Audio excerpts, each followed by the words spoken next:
the top, guys, okay. Okay, this little thing at the top I actually stole from another textbook online because I kind of liked it. It's a little bit of an introduction to kind of the world of numbers, if you will. So every single number can be written in this format that we call a complex number. So that includes real numbers and imaginary numbers. And this is the format right here of a complex number, and it is called A plus BI. So the A in that situation, I'll give you some examples that have some numbers that hopefully make some more sense, but the A is what we call the real part, like just a regular number, and B times I is the imaginary part of that, and so together they make up what we call the complex numbers. Okay, now you can write just a normal, like somebody tell me just a number, like any number. Let's go with 5 instead of 1. Okay, so if I have the number 5, like you would never do this, but I'm just going to show this to you. I could write it in that format. So I'm going to write 5 plus 0i, right? 5 plus 0. That's how I could write that as a complex number. I'm going to draw a little arrow. That is how I could write, but we would just write the number 5. We wouldn't write 5 plus 0i, but I could write it in that format. 0i means there's no imaginary part to it. Now, we're going to introduce imaginary numbers here in a tiny second. I'm just going to give you a couple examples what they look like. We'll have a couple of these in some of the problems today. What they call a pure imaginary number has no real part. So you'd have, in this format of a complex number, it'd be like 0 plus, I don't know, I'm just going to make something up. Let's say 0 plus 8i. That is written in that format. That would fall into this little category in the little box here that says pure imaginary numbers. Now, if I was just writing that, and we'll see this in a couple questions today, I wouldn't write 0 plus 8i. I would just write 8i, but you can write it in that complex number format. Now, either this, like right here what I have like an 8i, most of the questions we're going to deal with today are going to look something like that, or I'm going to try and grab a different color. All right, so imaginary number, not purely imaginary number, has a real part and an imaginary part. So I'm literally just going to make something up. Let's say I had 9 plus, I don't know, 4i. There we go. Perfect. All right. So that would be this outer category of imaginary numbers where it does have a real part and an imaginary part. 9 would be the real number. 4i would be the imaginary number. Okay, now, the key to everything today is this little definition to the side, like what is I? So I was literally invented to take the square root of a negative number and be able to simplify that. It does have real applications. A lot of this is used in electrical engineering in the real world. We're just kind of introducing the concept to you guys today, though. Okay, so I definition has kind of two parts to it. I'm going to fill in over here. So it says the imaginary unit, which they use the letter I to represent. It's not a variable. It's representing these two pieces of this definition. It's a complex number whose square is -1. Okay, I'm going to do two things. The definition I squared is actually a real number. It is equal to -1. And I'm going to try to give you a little thing to the side here with a regular number. So this maybe will make, I hope, a little bit more sense. Okay, so let's say I had the number, like this says I squared equals -1. I'm just going to give you a little example with the real number. So 5 squared, right? If I do 5 times 5, I get 25. Okay, I'm just going to show that to you. That, like where I have the -1 is where I would have the 25 in that little example I gave you. This is going to kind of piggyback to give you the second part of the definition. So I squared is equal to -1 definition. I by itself is equal to the square root of -1. Which previously we've said we can't take the square root of a negative number, which you can't like on your calculator, but that's why this was invented. So if I'm using my little real world, or my real number, sorry, my real number example, right? Where I have the -1 is where I have the 25 here. The way this would be, it'd be 5 is the square root of 25, which is also a true statement there. All right? So that's all it is. That's why I is the square root of -1. We're going to use both pieces of that definition today, but really at the beginning we're going to use the I being the square root of -1. Okay, now before in our last lesson. If I had given you this problem, you would have told me no real solution. Okay, now, today, and only for this question I'm going to do this, I'm going to rewrite negative 121 as negative 1 times 121. Okay, does anybody know the square root of 121? 11. So it's a perfect square. Okay, now, by definition, anytime you have a negative under a square root and you're trying to simplify it, literally all you're going to do, that would come out as an I. Because this is just a definition right here. I is the square root of negative 1. Now, 121 itself, that's a perfect square. So that would come out as 11. The way you'd write your answer, you just write the number in front of the letter I. So that's what I like to call a perfect square in imaginary land, because it's a perfect square. If you've got a negative, you just put an I next to the answer. It works very similarly to breaking down the regular radical. Okay, now, so if I see like 36, right? What's the square root of 36? 6. Okay, so if it's negative 36, all you have to do is, this is a perfect square, like I said, in imaginary land. That entire thing would just become 6i.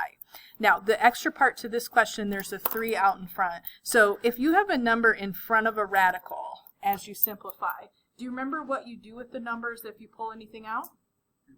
You multiply, and you do the same thing here.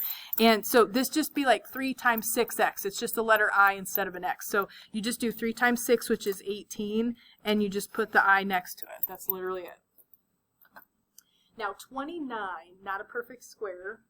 And if we tried to do a factor tree, 29 is actually a prime number. Or if we tried to find the biggest perfect square, it doesn't. This is not considered simplified because you have a negative under the square root. Literally all you're going to do here, you're going to get rid of the negative. This is kind of like this first one I just did. I'm going to take and write an I in front of this, and the 29 would just stay under the square root. If you see a negative under a square root, it's not considered simplified, so to get rid of it, all you have to do is take and put an I out in front. That's all you have to do. Now the rest of these are going to be more similar to what we did in our last lesson. We were breaking down radicals. We're just going to break it down with I instead of just a plain square root. So, remind me, did we do factor tree, or did you guys like the biggest perfect square? Okay, tell me the biggest number on that list that goes into 12. 4, right? Okay, here's my recommendation. I just attach the negative part of the number to the perfect square. All right, so I'm going to write this as negative 4 times 3. Has to be multiplication. If you want to do a factor tree, you can do a factor tree. We'll get the same answer. Just you're going to have an I when you pull out your pairs. So here, all I would do, negative 4 is a perfect square in imaginary land. What would you tell me the square root of negative 4 could come out as? 2i. That's all you have to do. Just the negative, you just put an I with it, leave the 3 under the square root. That's it. Anybody know biggest? This one's kind of a big number. Anybody know biggest perfect square that'll go into 108? 10 is not on that lovely list. 9 goes into it. There's a bigger number. 36. This is the biggest number on that list is negative 36. Times 3. Okay, now, what's the square root of negative 36? 6, and then you just put an I with it, leave the 3 under the square root. That's all I got to do. All right, now, the last one, I do have a 2 in front, so whatever we pull out, we're going to multiply it by 2. Anybody know biggest number on this list that'll divide into 54? 9. I would just rewrite this real quick as negative 9 times 6. I just attached the negative to the perfect square. If anybody wants me to do a factor tree, I will be happy to do a factor tree. What would you tell me the square root of negative 9 is? 3i. Just if it's negative, just put an I with it when you say it. Now, when I already have this 2 out in front, literally just going to multiply these together. So 2 times 3i would be 6i, and then we had this 6 that was left underneath from simplifying the radical. That's all you have to do. Is anybody having a question?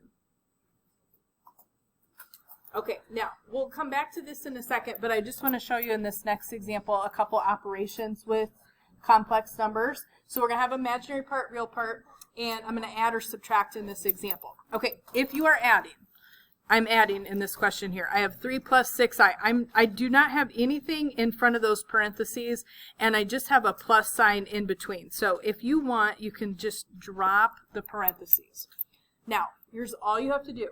You're going to just combine like terms. So I'm going to put the plain numbers together. I've got a 3 and a 4. So for plain numbers, I got a 7. That's the real part. Then I'm going to put the imaginary part together. So I have 6i minus 8i. It's literally just, yep, -2. And you just have an I next to it. You can't go any farther than that because we're not like terms. I got a real part, imaginary part. The real part should be written first. The imaginary part should be written second. So the piece with the I should be written second. The piece without the I should be written first.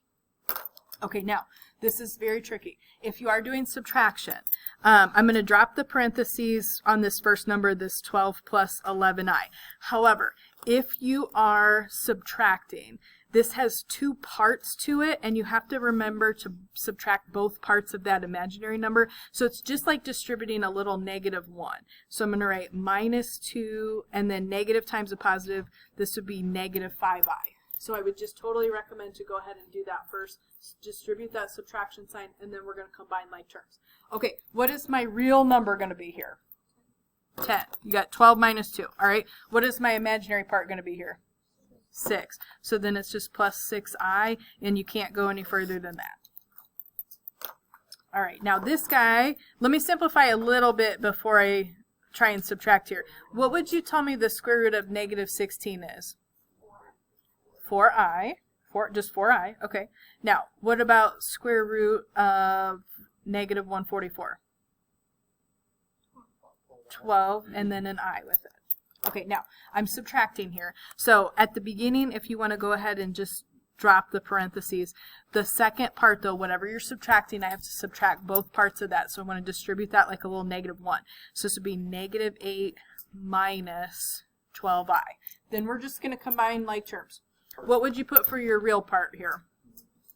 -6. What would you put for your imaginary part? -16. And the real part could be a positive number, it could be a negative number. Same thing with the imaginary part. That doesn't matter, but you can't go any further in terms of combining those because they're not like terms.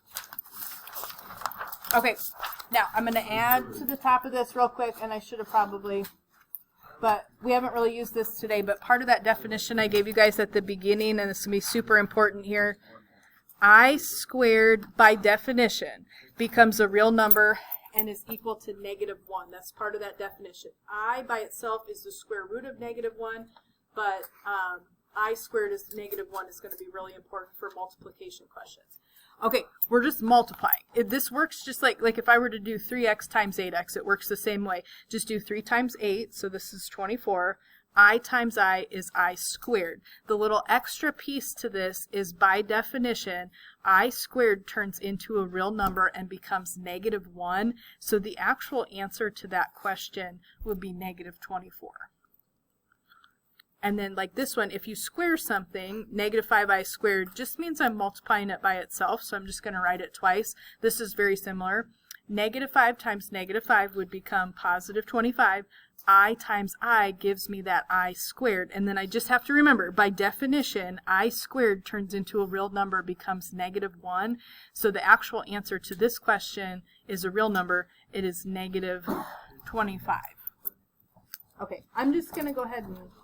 1. Okay, so the two beneath the ones we did right before we just stopped here, these work just like a foil or a box, if you guys remember doing that. So I'll just do the first one like a foil. So it's just that I think of it like a little double distributive property. Basically every combination of numbers in there need to get multiplied together. So that's what's going on. If you like to draw a box, draw a box. I'll draw a box on the next question just to give you guys an example that looks like this. But I'm just going to multiply. So I'm going to do 3 times both of these guys in the second set of parentheses. So like 3 times -2 is -6. 3 times 6i, you can always multiply, just going to be 18i. Then I'm going to do -7i times both of these guys. Now, negative times a negative becomes what? Positive. Okay, so just that same rules apply here even if it's got an I in it. So this would be positive 14i, exactly. Now on the end, the -7 times the +6 is -42. Then you get I times I, which is I squared. Okay, I'm probably going to write more steps than you need here to simplify this, but I just want to show you where everything is coming from. Okay, now, these guys in the middle, those are like terms. You can put those together. So I've got this -6. 18i, 14, just 18 and 14, if we add those together, we're going to get, what is that, 32i. Now, on the end, I have negative 42i squared, but remember, by definition, I squared turns into a real number, and that's really negative 1. Exactly, it's going to be positive 42. So and again, I'm maybe writing too many steps, but just to show you where this comes from. This term on the end, negative 42 times negative 1 becomes plus 42. And then I just have the plain numbers like that negative 6 we had at the beginning and the 42. So I can combine those. Those are the real part. So we're going to have 36, the real part should be written first, and then plus 32i, which is the imaginary part, that should be written second. If you can do that in fewer steps, I'm totally fine. I just wanted to show you, at least on that one, where everything came from. Okay, now, if you are in the group that prefers to do a box, let me do a little box for this one. If you like a FOIL or double distributed property, or however you want to think about it, do that. I'm just going to do an example with the box just for those people that might like the box a little bit better. So my two things I'm multiplying, I have 11 plus 4i. I'm just going to write that down the side. And I have 11 minus 4i.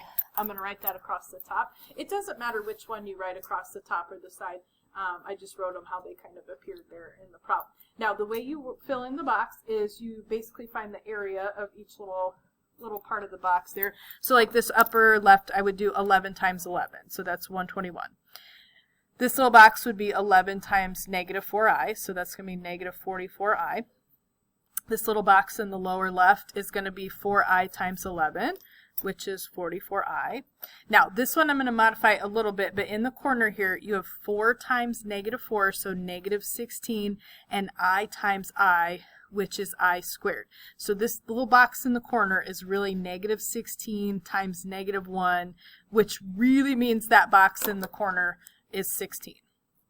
Okay, so that bottom corner box on the right side is really 16. I'm just trying to show you all the steps to simplify that. You don't have to write all that out. Now, the weird part of this question, if you try to combine like terms where we have the i's, you have a 44i and a negative 44i. So these two would actually just add up to 0. They'd cancel each other out. One's positive, one's negative, so they would go away. This is kind of a weird question. The two numbers that are both real, I can put together. 121, add 16 to that. This answer is just a plain real number. There's no imaginary part, and we'll do stuff with this later in the year. You guys notice that the original problems, they're exactly the same, but one's a plus and one's a minus. You don't have to know this now, but bless you. These are called conjugates, and they actually cancel out all the imaginary parts. So that's all multiplication. Is anybody having a question with multiplying the imaginary numbers? Okay, now, the entire purpose of doing this and showing you guys these skills is so we can solve some of these quadratic equations that might end up with a negative under a square root. So that's what you're going to see at the bottom of the page here. Okay, so I'm going to get x squared by itself real quick. We don't have to factor or do anything like that. Like I'm just going to get x squared alone. There's no term with an x here, just an x squared. To get the x squared alone, I would subtract the 49. How do we cancel out the squared? Square root. Okay, now, if you, don't forget this, I know it was before, or we've had this several days ago. So, if you introduce the square root, what do I have to put in front of it? Plus and minus. Okay, now this, it just means there's two answers, positive and negative, whatever we're going to write. Now, 49 with a negative number under a square root is a perfect square in imaginary land. What would you tell me the square root of negative 49 is? 7. I takes care of the negative. That's, if it's a negative number, you got to have an I to simplify that. Now, don't rewrite this or anything. I just want to show this to you. I have two answers here. I have 7i and also negative 7i. That little plus and minus symbol is just a shorthand way to do this. Okay, now, if anybody has a graphing calculator, and this might be on some of the scientific calculators as well, I will look at it. I don't know the button off the top of my head. If you have a graphing calculator or you borrow one of mine, there is an I button on here. It is second and then the little decimal key. But let me just show this to you. If I do, I'm going to put 7i in place of x. So 7i, if I square that and add 49, you'll see that it's equal to 0 plus 0i, but that's just 0. Same thing, if I do negative 7 and put the little I with it. I do think most of the scientific calculators have these as well, but that is an easy way to check. So I'll have to show you where the button's at. I just don't have a scientific calculator up here. Is anybody having a question? Okay, let's try this one. Now, don't take the square root until you get the x squared by itself. So I'm going to have here x squared. I'm going to take negative 98 and divide that by 2. Now, unlike the last question, negative 48 is not a perfect square in imaginary land. So the main difference here, we're just going to have to break it down. Anybody know biggest perfect square that goes into 48? 4 goes in. There's a bigger number that goes in. 16. I would factor tree away if you want a factor tree. Biggest perfect square that'll divide evenly into that is 16. So I would rewrite negative 48, negative 16 times 3. And then negative 16 is a lovely perfect square in imaginary land. That's going to come out as 4i. The I takes care of the negative. The 3 stays under the square root. You do have that plus and minus symbol because this is really 2 answers. You don't have to write them separately. But just to let you know, that symbol it's writing 2 answers in one using that symbol.